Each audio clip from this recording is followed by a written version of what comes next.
दोस्तों आज की इस वीडियो में हम आपको ड्रैगन फ्लाई के चंद दिलचस्प हक़ाइक़ से आगाह करने वाले हैं। ड्रैगन फ्लाई जिसे भिमभिरा भी कहा जाता है।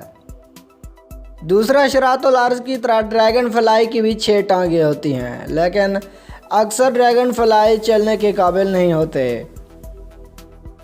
स्किमर ड्रैगन फ्लाई 11,000 मील तक उड़ने की सलाहियत रखती है, जबकि कुर्रा अर्ज़ पर मौजूद दूसरे हशरात इतना उड़ने के काबिल नहीं हैं।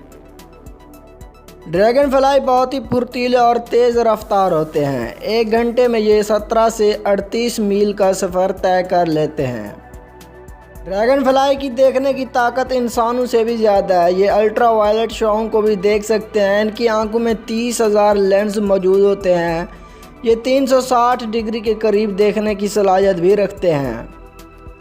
ड्रैगन फ्लाई उड़ने में बहुत ही एक्सपर्ट होती हैं। अपने उड़ने की कई तकनीकों के साथ साथ ये इस काबिल भी होती हैं कि हवा में उड़ते हुए मेट भी कर सकती हैं।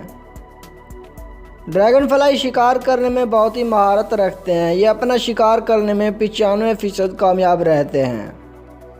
ड्रैगन फ्लाई की 5,000 से भी ज़्यादा स्पीशीज़ पाई जाती हैं। इनमें से कुछ की ज़िंदगियाँ चंद हफ्तों के लिए होती हैं तो कुछ सालों ज़िंदा रहती हैं। वीडियो पसंद आने की सूरत में इसे लाइक ज़रूर कर दीजिएगा। मिलते हैं अगली वीडियो में, तब तक अल्लाह हाफिज़।